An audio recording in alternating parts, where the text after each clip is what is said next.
გამარჯობათ, მშობელთა სკოლა ეთერში დღეს 4 შაბათია, 15 საათი და 10 წუთი და ამ დროს ჩვენ ყოველთვის ყოველ 4 შაბათს თქვენი შვილების ჯანმრთელობაზე ვსაუბრობთ.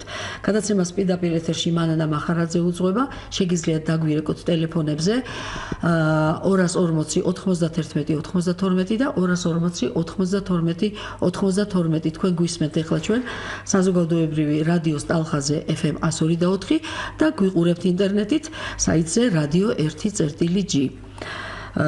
დღეს ჩვენ ხველაზე, უпростоრად კი გახანგრძლივებულ ხველაზე ვისაუბრებთ. ძალიან ხშირად მიუხედავად მკურნალობისა ბავშვს ხველა უხანგრძლივდება და ამის უყურადღებოდ დატოვება რა თქმა უნდა არ შეიძლება.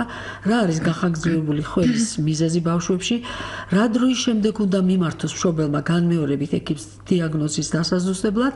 რა არის მშრალი და სველი ხველა? როგორ დაუმკურნალოთ ბავშვს და ძალიან ბევრი კიდევ ასეთი საინტერესო კითხვები. განსაკუთრებით თუ რა გართულებები შეიძლება მოყვეს უყურადღებოდ დატოვებულ ამ პრობლემას და ამ თემაზე სასაუბროთ ჩვენ მოვიწვიათ დღეს ტუბერკულოზისა და ფილტვის დაავადებათა ეროვნული ცენტრის პედიატრი ფიზიოპულმონოლოგი ქალბატონი ია უთქმელიძე. გამარჯობა ია. მოგესალმებით. ტუბერკულოზის ცენტრში ალბათ ბევრი სიახლეები გაქვთ ჩვენ გვინდა რომ დღეს რაღაცით მაინც შევეხოთ ცოტა აი ამ თემას, მაგრამ ეს მოგვიანებით პირველი და მთავარი წესი ხველის მოსარჩენად არის მისი წარმოშობის მიზეზების დადგენა, რა თქმა უნდა. მაგრამ მოდით მანამდე პატარა გაკვეთილი ჩაგვიტარეთ ანატომიაშიც. რა არის ფილტვი, სად არის ბრონხიტი, რომელსაც ძალიან ხშირად სვამენ ამ ბრონხიტის დიაგნოზს, რატომ წარმოიქმნება ნახველი, ხველა რა არის? დავიწყოთ ანატომიით. კიდევ ერთხელ მოგესალმებით, მოხარული ვარ რომ კვლავ მომიწია თქვენ სტუდიაში მოსვლა. მინდა გითხრათ რომ რა არის ჯერ სუნთქვა, ხო? სუნთქვა არის ჰაერის მოხვედრა ორგანიზმში და როგორ ხდება ეს ყველაფერი? ჰაერი ნესტოების, ცხვირის ნესტოების გავლით მოხდება. სასურველია რომ ცხვირის ნესტოების გავლით მოხდეს არაპირიდან. დავაკონკრეტებ, იმიტომ რომ ცხვირის ღრუში, ნესტოებში არსებული წამწამები და იქ ძალიან უხვი სისხლძარღვოვანი ქსელი უზრუნველყოფს ამ ჰაერის გათბობას, გაფილტრვას და შემდეგ უკვე სუფთა ჰაერის გადასვლას ქვედა სასუნთქ გზებში. ანუ ვიწყებთ ჩვენ ვისწავლეთ ერთხელ ასეთი გაკვეთილი ქონდა, რომ ეს არის ადგილობრივი იმუნიტეტი. დიახ, გეთანხმებით. იმიტომ რომ უკვე სუფთა ჰაერი, მასში აღარ უმრავლესობა მიკრობები ილექება ცხვირის ღრუში არსებულ ლორწოვანზე და სწორედ იმ წამწამებზე, რომლებიცაც მოგახსენეთ. ანუ შემთხვევარი უკვე და გაფილტრული ჰაერი, შემდეგ მოხდება ცხვირხახაში, ტრახეაში, შემდეგ მოხდება ბრონხებში, ბრონხიოლებში და ეს ყველაზე კიდური ანატომიური ერთეული არის ალვეოლა, სადაც ხდება გასთაცვლა. დიახ, ფილტვის ალვეოლა, სადაც ხდება გასთაცვლა. აი რატომ მინდოდა რომ ანატომიაში შეგიტარებინა ჩვენთვის გაკვეთილი, იმიტომ რომ ხშირად აი ესეთი ზემო სასუნთქი გზების ანთება, ქვემო სასუნთქი გზების ანთება, აი რომელია ეს ზემო, რომელია ქვემო, რომ იცოდეს მშობელმა. იმიტომ რომ მას მნიშვნელობა აქვს. რასაკვირველია, მოგახსენებთ, ზემო სასუნთქი გზები არის ცხვირის ღრუ, ცხვირხახა და ქვემო თუ უკვე ტრახე. იცით რა, სასურველია რომ ჰაერი შევიდეს ცხვირის ნესტოებით. ანუ სასუნთქში პირი არ იცვლება ანატომიურად. ანატომიურად საჭმლის მომნელებელი ტრაქტის საწყისი ეტაპი. ამიტომ იყოფა ესე იგი ანატომიურად ზემო სასუნთქი გზები, ქვედა სასუნთქი გზები. იმის მიხედვით პათოლოგია სად არის, დაავადებაც და მიმდინარეობაც განსხვავებულია. და ქვემო სასუნთქი გზები იწყება ტრახეიდან, ტრახეა, ბრონხები, ბრონხიოლები და შემდეგ უკვე ქსოვილი ფილტვის. ეხლა ხველა რა არის? რატომ ეწება ადამიანს ხველა? დიახ. ჩვენ აღვნიშნეთ რომ ჰაერი მოხდება ცხვირის ღრუში. ის ყველა გზა, რომელიც ჩვენ გავიარეთ ჰაერის, ყველა იმ ანატომიურ ერთეულზე ლორწოვანში მოთავსებული არის რეცეპტორები. და მათი გაღიზიანების შედეგად ხდება ეს დამცავი აქტი, რომელსაც ყველას უწოდებთ. რა არის ეს?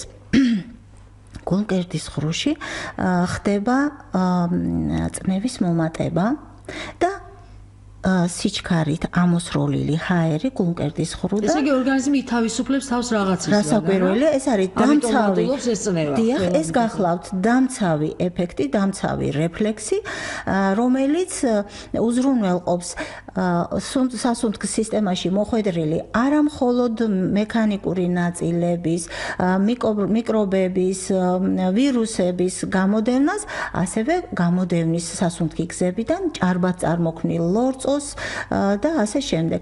ნებისმიერი ეს ჩემს მიერ ჩამოთვლილი აგენტი შეიძლება იყოს გამაღიზიანებელი და ხველის გამომწვევი. ანუ დღის განმავლობაში ადამიანმა შეიძლება ჯანმრთელმა ადამიანმა სწორედ მაგ მიზეზების გამო რასაკვირველია ხველა ყოველთვის არ ნიშნავს დაავადებას. ეს არის კიდევ ერთხელ ვიმეორებ დამცავი რეფლექსი, რომელიც უზრუნველყოფს სასუნთქი გზების გათავისუფლებას მექანიკური ან სხვა გამაღიზიანებლებისაგან. და ეს ნახველი რა იწვევს ნახველის წარმოქმნას და თითოეულ ნახველი დიახ, ფიზიოლოგიურად, როგორც მოგახსენეთ, სასუნთქი გზები ამოფენილი არის ლორწოვანი გარსით, აქ არის უჯრედები, რომლებიც პერიოდულად ჩამოიფსქნება, სწორედ აი ამ გარემო ფაქტორების ზემოქმედებით, ეს ჩვეულებრივად ფიზიოლოგიურია. თუ დაუშვათ ბავშვი 3-ჯერ, 6-ჯერ დაახველებს დღის განმავლობაში, ეს არ ნიშნავს, რომ ბავშვს რამე ჭირს. ანუ ჩვენ ამას ვეძახით თითქოს ელი ჩაისუფთავა. გესმით? ეს არ არის პათოლოგია, ეს არის ჩვეულებრივი, იმიტომ რომ განახლება ხდება აი ამ უჯრედების, აი ამ ქსოვილის განახლება ხდება, ამიტომ ეს ჩამოფსქმნილი აუცილებლად უნდა მოხდეს მისი ევაკუაცია გარეთ. მაგრამ თუ არის ანთება ან რაღაც გამაღიზიანებელი ვირუსული უკვე რასაკვირველია, მაშინ უფრო ჭარბად ხდება აი ამ სეკრეტის გამოყოფა, რომელიც გროვდება იმის მიხედვით, სად არის ეს აგენტი. ანუ ყველა მიკროორგანიზმს აქვს თავისი ტროპიზმი. თავისი სამოსახლო ადგილი, სადაც თავს საყვარელი ადგილი, სადაც კარგად გრძნობს თავს. იმის მიხედვით, თუ ადამიანის ორგანიზმში ადამიანს იმუნიტეტი მაღალ დონეზე აქვს, მაშინ ვირუსულმა ინფექციამ შეიძლება ქვემო სასუნთქგზებში ვერ ჩააღწიოს და მხოლოდ სინუსიტით, უკაცრავად სურდოთი შემოვიფარგლოთ. აი, რასაც ჩვენ სურდოს ვეძახით, ეს არის რინიტი. გვიკავშირდებიან ახლა მე მგონი ქალაქიდან არა? საფრანგეთიდან გვირეკავენ. გისმენთ? კი ბატონო, ალო, გისმენთ? თქვენ პირდაპირ ეთერში ხართ. მოგესალმებით, ძალიან საინტერესო სტუმარი გყავს, მადლობა ეთერშევებისთვის. კითხვა შემდგომში მდგომარეობს. ბავშვებს მიმდინარე გრიპის შემდგომ პერიოდში ცხვირიდან აქვთ ყვითელი, ძალიან ყვითელი გამონადენი. მაინტერესებს, სად იქმნება, საიდან გამოდის და რა შეიძლება ამ დროს ბავშვებს იმის გარდა რომ გამოუწმინდოთ, გაუკეთოთ რამე და საერთოდ რა შეხედულება აქვს სტუმარს ოქსიჟენი, მაპატეთ სამედიცინო ტერმინოლოგიით არ მახსოვს რა ქვია, ოქსიჟენი წყალთან გაზავებული შემოდგომას და გაზაფხულზე წვეთების სახით. დიდებისთვის, არ ვიცი, პატარებისთვის შეიძლება თუ არა, წვეთების სახით გაზავებული ცხვირში ჩაწვეთების პროცესთან დაკავშირებით. თუ შეიძლება ამაზე ინფორმაცია მოგვაწოდოთ. მადლობა. დიდი მადლობა ქალბატონო ზარისთვის, მithumetă საფრანგეთიდან ხომ ვერ გეტყვით თქვენ სახელს? გაითიშა? გვისმენს ალბათ ქალბატონი, მოპასუხოთ, ია. კარგით. ქალბატონმა ახსენა, რომ ცხვირიდან არის გამონადენი ყვითელი ფერის. როგორც წესი, ჩვეულებრივად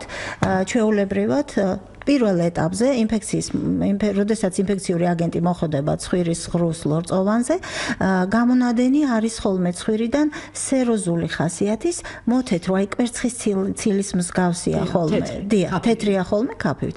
ხოლო შემდეგ თუ ეს პროცესი ამ ეტაპზე დასრულდა, მაშინ გამოჯანმრთელებით მთავრდება ყველაფერი, ანუ იმუნიტეტი არის მაღალი, ტროპიზმი არ იყო ძალიან მაღალი და ბავშვი ჯანმრთელია.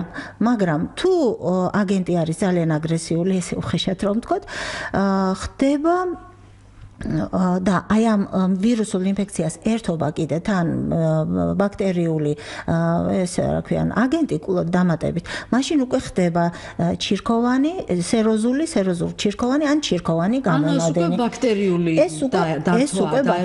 ეს უკვე ბაქტერიული დართვა. ანუ როდესაც გამონადენი მოყვითალო ხდება, მშობელი ქალბატონი ამბობს, რომ აი უკვე შესკელდა და უკეთესია და მალე მორჩება. ანუ ეს ასე არ არის? ეს ასე არ არის ყოველ ბავშვისთვის. არ არის ეგ სასიამოვნოს მოყვითალო. რა თქმა უნდა, ჯობია უკვე იმ სეროზულზე გაჩერდეს. საუკეთესო ვარიანტია. სხვა შემთხვევაში ხდება ნაცხის აღება და იმის მიხედვით ბაქტერიოგრამა რა გვაქვს, უკვე მგრძნობელობა შეიძლება დადგინდეს და უშუალოდ აი მიკრობის და ფაგებს აწვეთებენ. უამრავი რაღაც. მაგრამ ერთი იცით რა ხა ძალიან გამიჭირდება მედიკამენტებზე საუბარი ალბათ არც იქნება მიზანშეწონილი. ერთადერთი რა შემიძლია რომ ვურჩიო ქალბატონსაც და ყველა ჩვენს მსმენელს რომ ნებისმიერ შემთხვევაში აუცილებელი არის ცხვირის ღრუს დატენიანება. ცხვირის ღრუს დატენიანება ხდება მარილოვანი ხსნარებით. ეს იქნება ზღვის წყალი თუ ნებისმიერი ფიზიოლოგიური ხსნარით. ნებისმიერ შემთხვევაში საუკეთესო გამოსავალი არის ამ შემთხვევაში. თუმცა არსებობს სხვა მედიკამენტები. რასაკვირველია, მექანიკურად ხდება ჩამობანა, ჩამოცილება აი ამ აგენტების გასუფთავება ლორწოვანის. ეს არის საუკეთესო საწყის ეტაპი. ყველაზე იაფი და ყველაზე ხელმისაწვდომი. უნებელი რასაკვირველია. თვით მკურნალობით ნუ დავკავდებით, ჯობია რომ ეს ყველაფერი ნახოს ექიმმა და შემდეგ გადაწყვიტოს მან თუ რა მედიკამენტს დანიშნავს. ქალბატონოია, ყველა ესე იგი როგორც თქვენ ბრძანეთ, ყოველთვის არ არის ავადმყოფობის ნიშანი. დიახ, გეთანხმებით. ამიტომ არ შეიძლება მკურნალობის დაწყება, ვიდრე ხველის წარმოშობის მიზეზი არ დადგინდება. აბსოლუტურად. და მოდით ამაზე ვისაუბროთ, თუ რა დაავადება შეიძლება ახლდეს ხველა. მოგახსენებთ ხველა სასუნთქის სისტემის დაავადებების თანდევი მომენტი გახლავთ. მაგრამ არა მხოლოდ სასუნთქის. რასაკვირველია, უამრავი მიზეზი შეიძლება იყოს უამრავი მიზეზით შეიძლება განვითარდეს ხველა. მოდით ასე დავყოთ, ხველა განსხვავებულია პირველი ახსენეთ ჩვენ ინფექციური დაავადებები, ესე იგი ისიც რა მინდა გითხრათ, ასაკთან შესაბამისად ბავშვებში ხველა შეიძლება სხვადასხვა რაღაცით იყოს გამოწვეული. ანუ წლამდე ასაკის ბავშვებში ხველა ძალიან ხშირად გამოწვეულია გარდა იმისა, რომ ინფექციური აგენტითაც იყოს, შეიძლება რაღაცა თანდაყოლილი დეფექტი იყოს, რაღაცა ფერმენტოპათია იყოს და ამის ფონზე იყოს ეს ხველა გამოწვეული. ამოწერილი მაქვს მე რაღაც მიზეზი, ეს გასტროეზოფაგალურ სინდრომი. გასტროეზოფაგალური სინდრომი გახლავთ, არა შეიძლება ახალშობილებშიც და სხვა ასაკშიც განვითარდეს, უფრო ხშირად მოზრდილ ასაკშია ხოლმე, თუმცა ახალშობილებშიც არის, აი ამოღებინება, ამოქარვება რო ხდება, ეს ხშირად მიზეზი. დიახ. გვანიშნებენ რომ ორი ზარი გვაქვს ეთერში, მოდით უპასუხოთ. გისმენთ პირდაპირ ეთერში, მოდით ორივე ზარი ჩავიწეროთ შეკითხვა და შემდეგ გავაგრძელოთ საუბარი. გისმენთ? ალო. დიახ. გამარჯობათ. იცით მე ბავშვი არა ვარ, მაგრამ ავათხარ უკვე მეორე კვირაა და მაინტერესებს კითხვა თუ შეიძლება მიპასუხოთ. ვირუსი იყო თუ არ ვიცი, ხო ოჯახში ექიმი მყავდა და მომისმინა თვითონში და ნუ რაღაცა მარჯვენა მხარეს არ მოეწონა, მაგრამ დამემართა გაუთავებელი ნახველი. თუ ნახველი მაქვს, ვახველი არა მაქვს არა. ხო და თუ არსებობს მაინტერესებს აი ნახველის მოსასპობი რაიმე წამალი. დილით გაქვთ ეს ნახველი თუ დღის განმავლობაშია? ყველა ვარიანტი, დილასაც, შუადღესაც, სულ მაქვს, ახლა ამოსახველებს ვსვამ. დიახ. და მithumetes სულ მაქვს, იცით და რა არის ამისანა, აი რა მოვიღებ თავისუფლად, უფრო სუნთქავ, რა თქმა უნდა, მაგრამ აი იცით სიცხემ დამიკლო, დიდი სიცხეები მქონდა 39. მაგრამ ახლა 37-ზე ჩამოვიდა, მაგრამ ეს ნახველი მაწუხებს ძალიან. მე რამდენი დღეა ქალბატონო 37 გაქვთ? 37 უკვე 2 დღეა რაც. დიახ. ალბათ დასასრულისკენ მიდის უკვე ეს ინფექცია. მაგრამ ნახველი მომირჩება თუ არა, მე ამის მეშინია, ძალიან ამომდის ნახველი. ქალბატონო, არ მოსილდეთ რადიო მიმღებს, ჩვენ აუცილებლად გიპასუხებთ ამ შეკითხვაზე და გვექნება ასევე საუბარი იმაზე, რა შემთხვევაში უნდა მიიღოთ ნახველის გასათხერებელი და ამას მე ასეთი კითხვები მქონდაია და რა შემთხვევაში არ შეიძლება ამოსახულებელს და პირიქით მეც მგონი იგივე მდგომარეობაში ვარ და მეორე შეკითხვა თუ შეიძლება შემოუშვით მეორე ზარით. გისმენთ? მოგესალმებით გენაცვალე. ჩვენი ბიჭი არის უკვე დიდია. და აქვს აყლაპავი მილის თიაქარი. საჭმის შემდეგ აუვარდება ხოლმე სუსტი ხველება. ეხლა მაინტერესებს შეიძლება თუ არა ეს იყოს თიაქარისგან გამოწვეული. ხველა არა? დიახ. კი ბატონო, გიპასუხებთ ამ შეკითხვებზე. პრინციპში ჩვენ პირველ და კიდევ ერთი ზარი გვაქვს? კიდევ ერთი ზარია, მოდი ჩავიწეროთ ესეც გისმენთ. ალო? ალო. პირდაპირ ეთერში. თქვენ ახსენეთ ზღვის წყალი და ეს აფთიაქებში ძალიან ძვირი ღირდა. თქვენი სტუმარი ხომ არ გვეთხოვდა ის სახლის პირობებში მე ზღვის პირას ცხოვრობდა შემიძლია ზღვის წყალიდან დავამზადო ზღვის მარილი. კი ბატონო. გიპასუხებთ, მოდით აქედან დავიწყოთ. დიდი მადლობა შეკითხვისთვის. ზღვის წყალი ძვირია, მართალია, ხო სპრეების სახით გამოდის. მაგრამ ფიზიოლოგიური? დიახ. ზღვის წყალი გამოდის აეროზოლების სახითაც, სპრეის სახით და წვეთების სახითაც გამოდის ამპულებშიც. წვეთები რა თქმა უნდა. ამპულებში ძვირი არ არის. წლამდე ასაკის ბავშვებისთვის არის მიზანშეწონილი, უფრო მოზრდილი მოსახლეობისთვის სპრეია გამოყენებადი. მაგრამ ის ძვირიაო ალბათ. გეთანხმებით. სახში შეგვიძლია დავამზადოთ. იცით რა, თუ არ არის ზღვის წყალი, შესაძლოა ალბათოს რომ ეს ზღვის წყალი იგივეა, რაც ფიზიოლოგიური ხსნა. ეს იგივეა, რაც მარილი გახსნილი წყალში. აი როგორ დაამზადოს სახლში. ფიზიოლოგიური ხსნარი არის 0.9%-იანი, ეს ნიშნავს, რომ ერთ ჭიქა წყალზე შესაძლებელია ერთი ჩაის კოვზი მარილი. ეს გადადუღებული უნდა იყოს. რასაკვირველია, გადადუღებული უნდა იყოს. ცივი წყალში გახსნა. სასურველია იყოს ნელთბილი, იმიტომ რომ ცივის ჩაწვეთება ზოგჯერ ჩაწვეთების გარდა ცუდათაც გაიხსნება ის მარილი. ტემპერატურა არ მოქმედებს მარილის გახსნაზე, ასე რომ მაგას არსებითი მნიშვნელობა. გადადუღებული იყოს, სასურველია რომ წყალი იყოს გადადუღებული კი. თუმცა ერთი ჩაის კოვზი. და ჩაიწვეთოს შესაძლებელია ამისი ჩაწვეთება. ჩაწვეთება შეიძლება 5 ჯერ, 6 ჯერაც შეიძლება. გასაგები. მაგრამ ზღვის წყალს სხვაობა რა აქვს, იცით? იქ კონცენტრაცია მარილის ოდნავ მაღალია. როდესაც ჰიპერტონული ხსნარით ხდება გამორეცხვა, პროდუქცია მცირდება.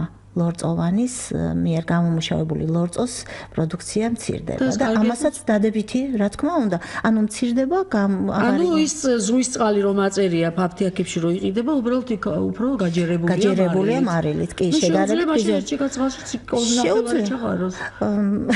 ჯობია ფიზიოლოგიური თვითონ დაამზადოს. კარგი, ოჯახის პირობებში, იმიტომ რომ კონცენტრაცია ვერ დავიცავ. საყლაპავი მილის თიაქარი შეიძლება თუ არა იყოს. დიახ, ჩვენ აი ახლოს ვართ გასტროეზოფაგალურ სინდრომთან, დიახ, სავსებით შესაძლებელია რომ ხველა იყოს გამოწვეული სწორედ აი ამ პათოლოგიით. აუცილებლად ქირურგს უნდა მიმართოს და ქირურგი მოუგვარებს ამ პრობლემას.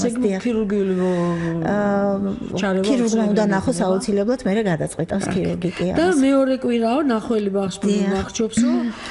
მაღალი სიცხეები ქონია ახლა 27 კი ბატონო. ესე იგი, ხველა არსებობს მწვავე და ქრონიკული. მწვავე ხველა გრძელდება დაახლოებით 3 კვირის განმავლობაში, ქრონიკული ხველა გრძელდება 6 კვირიდან 8 კვირა შეიძლება რამოდენიმე თვეც კი გაგრძელდეს. პროდუქტიულ ხველაზე საუბარი. დიახ. ქალბატონის ანამნეზს თუ გავითვალისწინებთ, მას ჰქონდა ვირუსული ინფექცია, რომელიც ტიპიურად მიდიოდა, ჩვეულებრივი ვირუსული ინფექცია, ძალიან ხშირად, აი ესეთი გახანგრძლივებული ხველით მთავრდება ხოლმე, როგორც ჩანს, ტემპერატურული რეაქცია აღარ არის, ეხლა 37 გრადუსია ტემპერატურა, ნორმალიზებისკენ მიდის ტემპერატურა. ერთადერთი რა მინდა ვურჩიო ქალბატონს, აუცილებლად ერთხელ კიდევ გაიაროს კონსულტაცია მკურნალ ექიმთან, აუცილებელი არის აუსკულტაციური მონაცემის გათვალისწინება.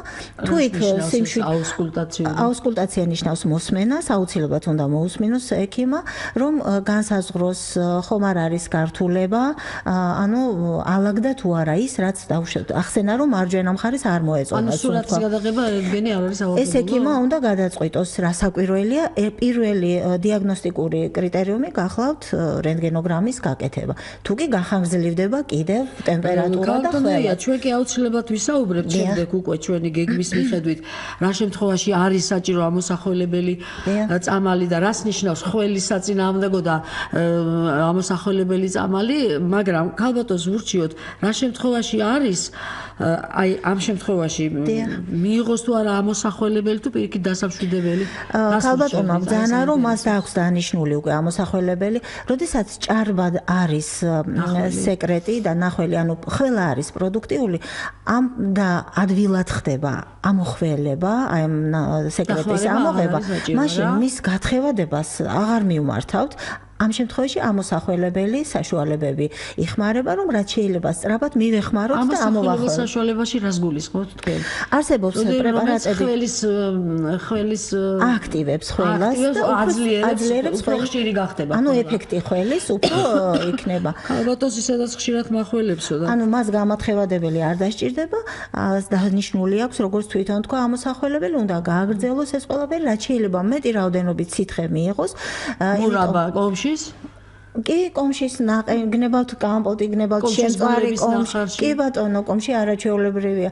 შეუძლია ეს ყველაფერი მიიღოს, სითხე დიდი რაოდენობით, შეუძლია მინერალური სითხეები მიიღოს დიდი რაოდენობით. და როგორ უყურებთ მაგალითად ასეთი რისიც მასწავლეს, როდესაც აღხშირად ახველებს ადამიანს და ნახველიც აქვს, შინდის მურაბის წვენში ჩაყრილი ერთი მწიკვის სოდა აკაფთებაო და დღეში რამდენჯერმე აქაც ტუტოვან ხსნარზე დამყარებული ეფექტი სავარაუდოდ მე გითხარით რომ მინერალური ხსნარები უნდა დალიოს ტუტე ჩვენ საქართველოში უამრავი მოგვეპოვება ასეთი გაზგასული მინერალური წყლის მიღება ძალიან დადებითად მოქმედებს ანუ ხდება ხველის დროს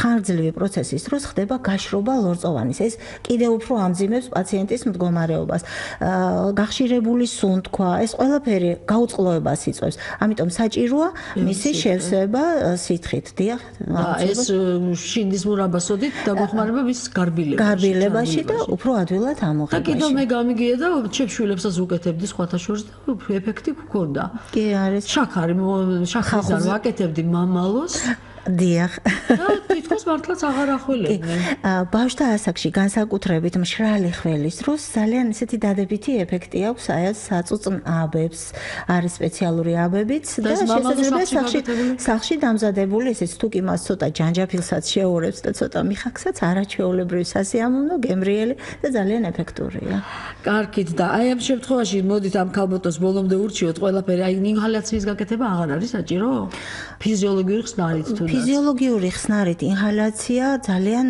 უმტკივნეულოა, არავითარი გვერდითი მოვლენა არ აქვს და შესაძლებელია თუ კი მას შვებას მისცემს ეს ხასე ზეპირა ძალიან ძნელია მოსმენის გარეშე ამის, თუმცა სახლის პირობებში ფიზიოლოგიური ინჰალაცია სრულიად უნებელია. მაგრამ მე ამოვიკითხე ხო თქვენ პასუხში რომ ჯობია ამ ქალბატონმა გადაამოწმოს აუცილებლად აუცილებლად. ჩვენ ახლა საუბრობდით ხველის მიზეზებზე, რა დაავადებებმა შეიძლება გამოიწვიოს ხველა, მაგრამ ქალბატონია ძალიან აქტიურია დღეს ჩვენი მსმენელი კიდევ ორი ზარი გვაქვს. თუ შეიძლება შემოუშვით აბა ორივე ზარი და ჩვენ ახლა ორივეს ჩავიწერთ. გისმენთ? დიახ. ალო. გამარჯობა.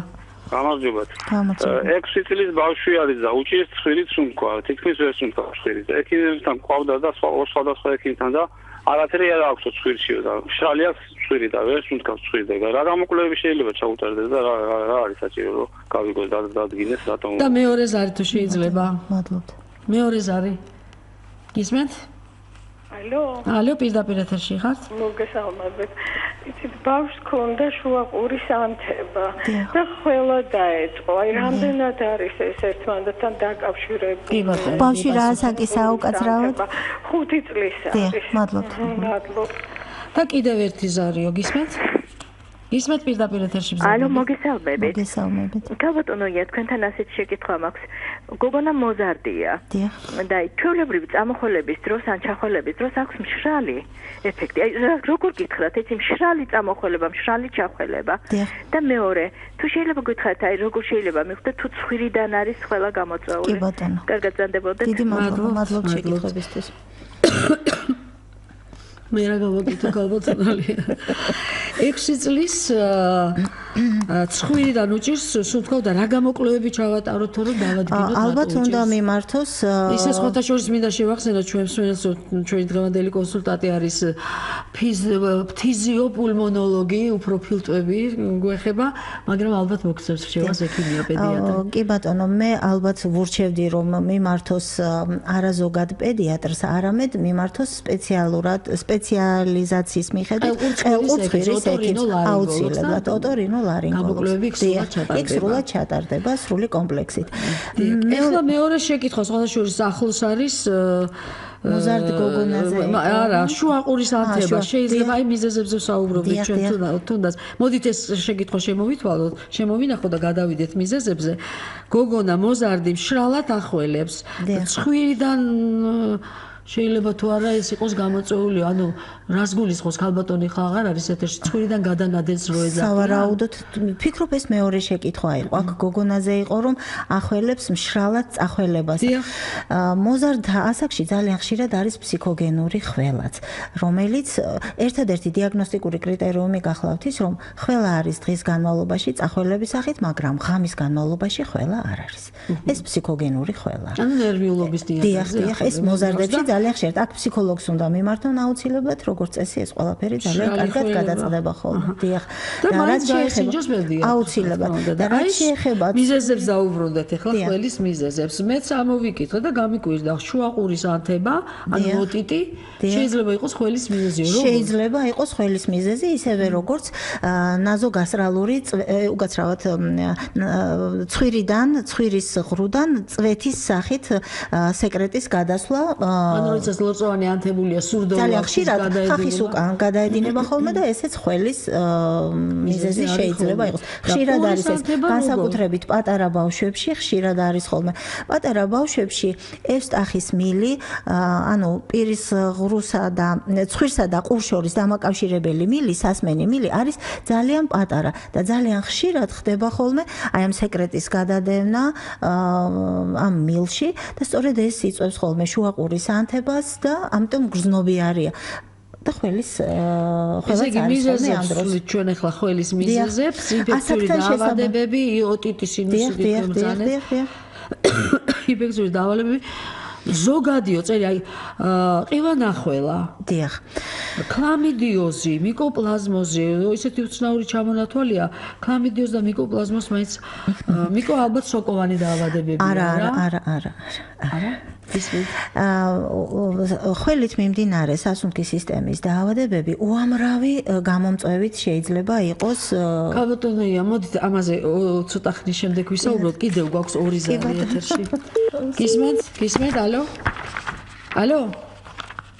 არის ზარი? გისმენთ, პირდაპირ ეთერში ხართ? ახლობლის გოგონა 8 წლის არის. კლასში ერთ-ერთ ბავშვს აღმოაჩინა ტუბერკულოზი.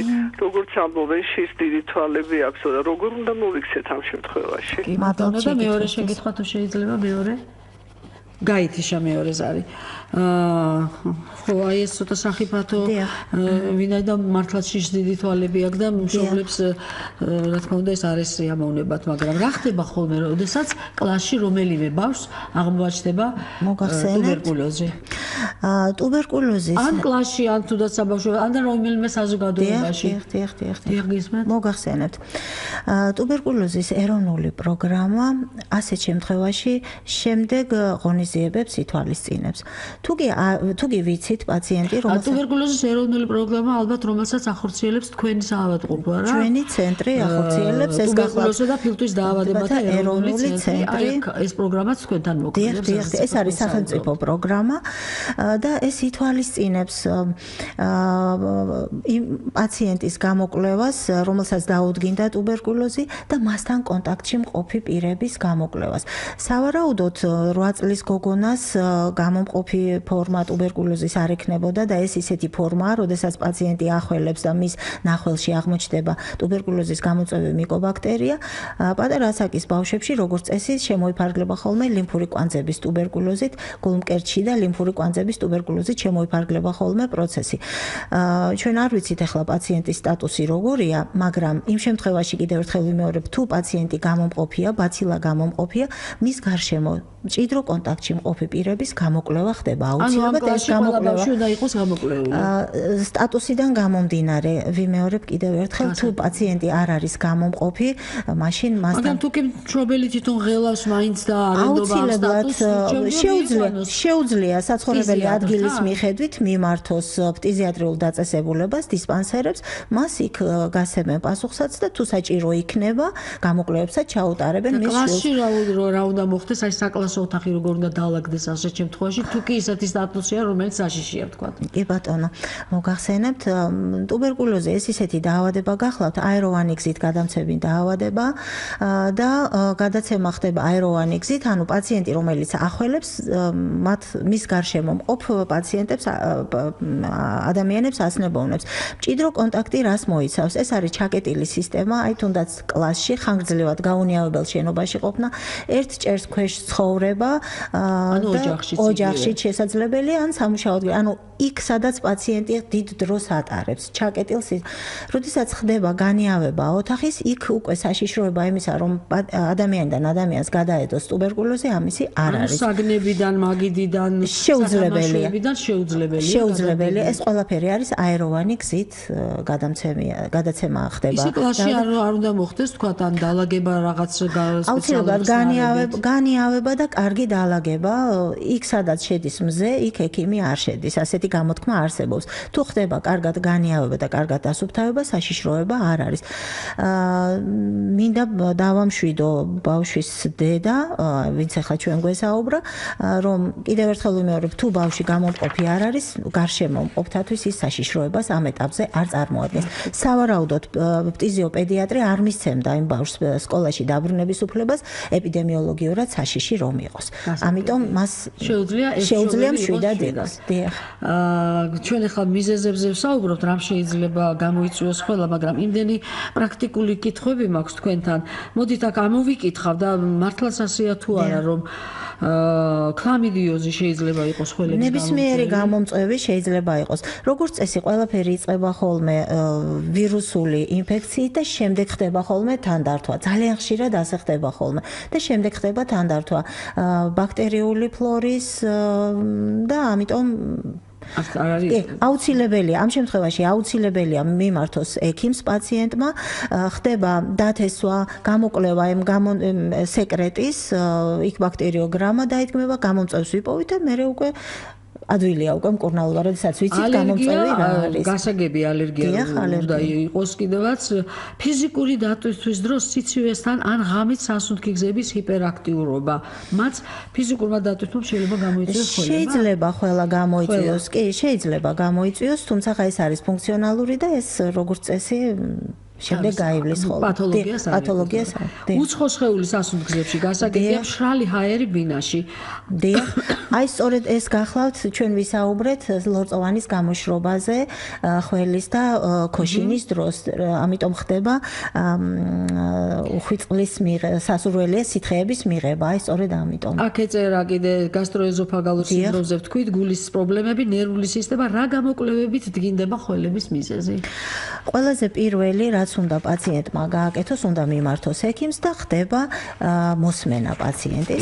პირველ რიგში მოსმენა, შემდეგ ექიმი გადაწყვეტს არის თუ არა საჭირო რენტგენოლოგიური გამოკვლევა, რომელიც ძალიან დიდ ინფორმაციას გვაწვდის და თუ იქ ექიმი ჩათვლის საჭიროდ, შესაძლებელია უფრო ღრმა გამოკვლევების ჩატარება. ეს იქნება კომპიუტერული კვლევა და ასე შემდეგ.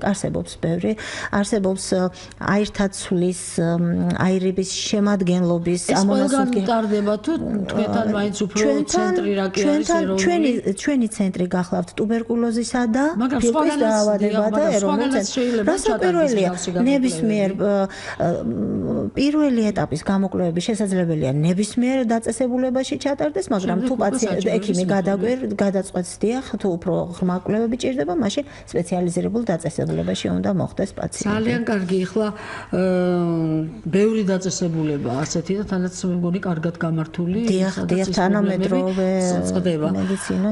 ჩვენ დღეს გახანგრძლივებულ ხველაზე ვსაუბრობთ ბავშვებში. რის მიხედვით უნდა დაადგინოს მშობელმა, რომ თქვათ უკვე ეს გახანგრძლივებულია ხველა. რა პერიოდი ითვლება ეს ნორმა და ვერ გახანგრძლივებული? მწვავე ხველა ნორმაში ხველა დღის განმავლობაში 3-ჯერ 4-ჯერ თუ წამოახველებს ბავშვი ან თუნდაც 6-ჯერ 8-ჯერ ეს ჩვეულებრივია და ეს როდესაც თქვათ არის რაღაც ვირუსი.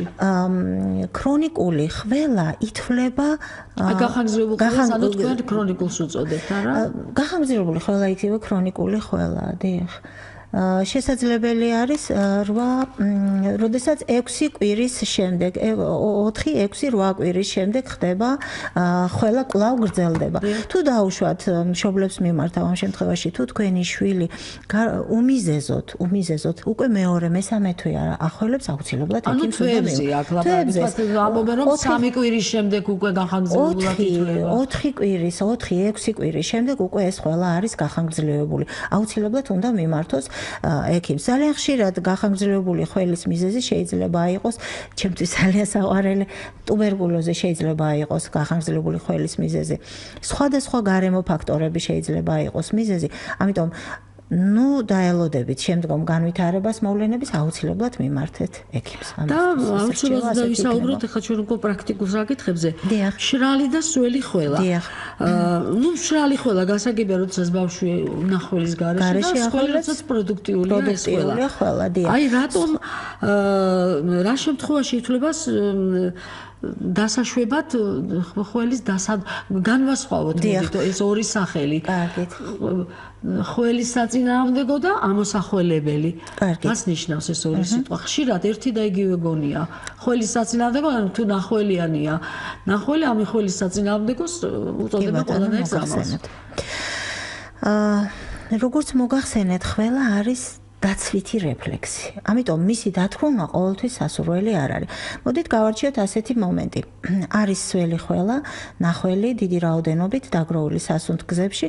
თუ ჩვენ ამ შემთხვევაში დავთრგუნავთ ხველას, გამოდის რომ ევაკუაცია ამ სეკრეტის არ მოხდება, პაციენტის მდგომარეობა აუცილებლად დამძიმდება. ანუ ხველის დასადგმული წამლები მოქმედებს ხველის იმ რეცეპტორებზე, რომლებიც იწვევენ ორგანიზმში ხველას, არა? ასეთი ხველის ცენტრიდან ასეთი ტიპის პრეპარატები ინიშნება მხოლოდ იმ შემთხვევაში, როდესაც ჩვენ ხველა არ გვჭირდება. კერძოდ ეს არის ყივანახველას დროს, მხოლოდ ხველის ცენტრი და არა სუნთქვის ცენტრი. ასეთი პრეპარატები ინიშნება გულმკერდის ორგანოებზე ჩატარებული ოპერაციების შემდეგ, როდესაც ჩვენ არ გვჭირდება წნევის მომატება გულმკერდის ღრუში. მხოლოდ ამ შემთხვევაში ინიშნება დამთრგუნავი პრეპარატები. მაგრამ ხშირად გამიგია რომ როდესაც ძალიან გახანგრძლივებული აქვს მშრალი ხველა არაპროდუქტიული, ამ დროსაც ზოგი ნიშნავს ხოლმე, მაგრამ ხო შეიძლება რომ ამ დროს პირიქით დაგროვდეს იქ ნახველი და აბსოლუტურად გეთანხმებით. თუ გახანგრძლივებული ხველა არის მიზეზი იმისა, რომ პაციენტმა უნდა მიმართოს ექიმს აუცილებლად. პირველ რიგში კეთდება, როგორც აღნიშნეთ, რენტგენოლოგიური გამოკვლევა. თუ იქ რენტგენოლოგიური კვლევის შედეგად მიზეზი ნაპოვნი არ იქნა, ამ შემთხვევაში შესაძლებელია სხვა მიზეზებიც უნდა გამოვიკვლიოთ, როგორი გარემოში ცხოვრობს, ხომ არ არის იქ დაუშვათ ობი ან რაღაცა ზოგჯერ არის ხოლმე, როდესაც გარემო ფაქტორების გამო ფილტრებში არ არის არანაირი პათოლოგია, მაგრამ პაციენტს მაინც ახველებს. აქ უნდა აუცილებლად გარემო და ჰიგიენური ნორმების დაცვა აუცილებლად. ამ შემთხვევაში შესაძლებელია სუნთქვის ხველის დამთრგუნველი პრეპარატის დანიშვნა, მაგრამ სხვა შემთხვევაში ხელაღებით ასეთი მედიკამენტების მიღება მიზანშეწონილი არ იქნება, იმიტომ რომ კიდევ ერთხელ ვიმეორებ, ეს პაციენტის მდგომარეობას აუცილებლად დაამძიმებს. და ეხლა ამასახველებელი საშუალებები არის ხველის გასაძლიერებელი, რომ უფრო კარგად ამოიღოს ნახველი და არის ხველის გასათხიერებელი.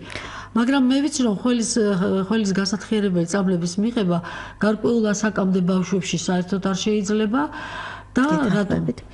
ეს ყველაფერი გამოწვეული არის ანატომიური თავისებურებებით. წლამდე ასაკის ბავშვებში ხველა ძალიან უეფექტოა.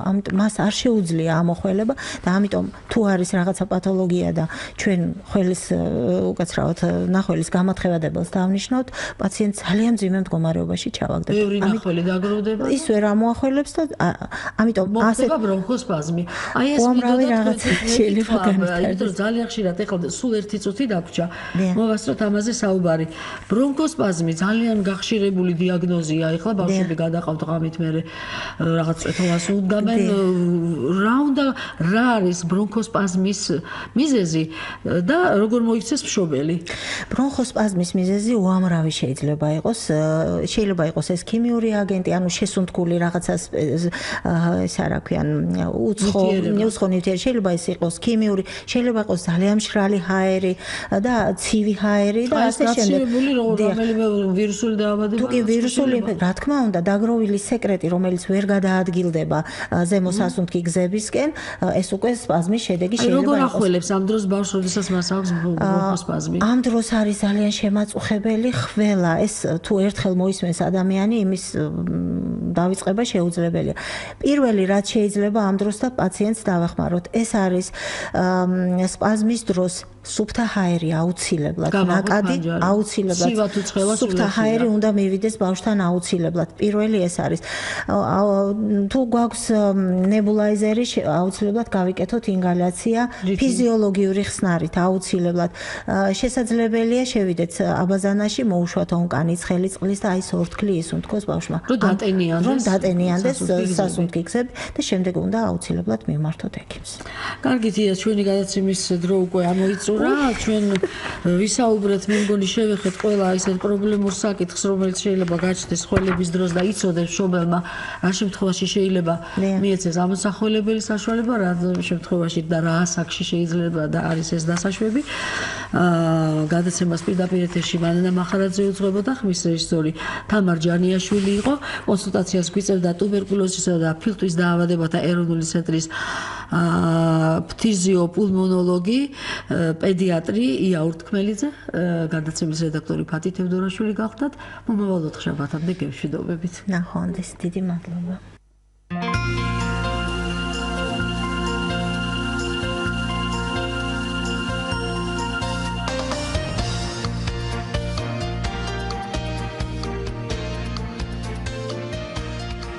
შობელთა სკოლა